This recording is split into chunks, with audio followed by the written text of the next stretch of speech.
بسم اللہ الرحمن الرحیم۔ غربت و افلاس انسان کے وقار اور اعتماد کو برباد کر دیتے ہیں۔ جہالت اور افلاس ترازو کے دو ایسے پلڑے ہیں جو اگر متوازی ہو جائیں تو کفر کے نزدیک لے جا سکتے ہیں۔ اپنی زبان کی حفاظت اس طرح کرو جس طرح اپنے ایمان کی حفاظت کی جاتی ہے۔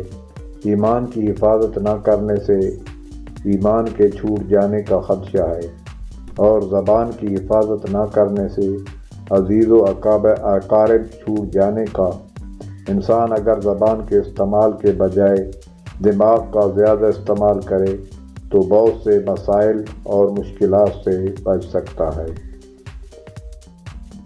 حسن نگاہ کی جستجو ہے، محبت مشکلات کی سیڑھی ہے، ہنسی رائے حیات کا راگ ہے، ساحل سمندر کا لب ہے، ندی پہاڑ کا آنسو ہے، نیک ہمسایہ برے وقت کا بہترین دوست ہے، آزادی روح کے لیے آکسیجن ہے، خوبصورتی زندگی کا پھول ہے، اور اچھائی ثمر ہے۔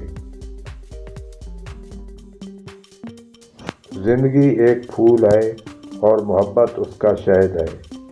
زندگی خوبصورت ہے، اس کی پوجا کرو۔ زندگی ایک چیلنج ہے، اس کا مقابلہ کرو۔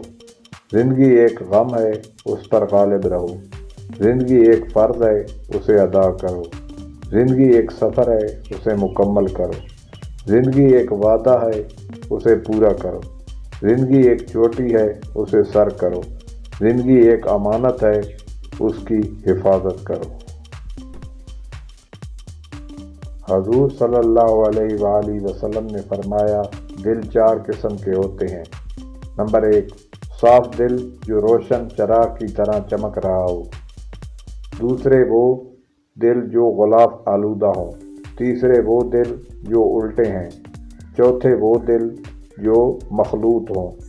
پہلا دل مومن کا ہے جو نورانی ہے۔ دوسرا دل کافر کا ہے جس پر پردے پڑے ہوئے ہیں۔ تیسرا منافق کا ہے جو جانتا ہے اور انکار کرتا ہے۔ چوتھا دل اس منافق کا ہے جس میں ایمان اور نفاق دونوں جمع ہیں۔ تو ہم دیکھیں ہم کیا ہیں۔ امید ہے کہ آپ کو ہماری یہ ویڈیو پسند آئی ہوگی۔ چینل کو سبسکرائب کر کے بیل آئیکن کو پریس کر دیں تاکہ اسی طرح کی اچھی باتیں آپ تک روزانہ پہنچتی رہیں۔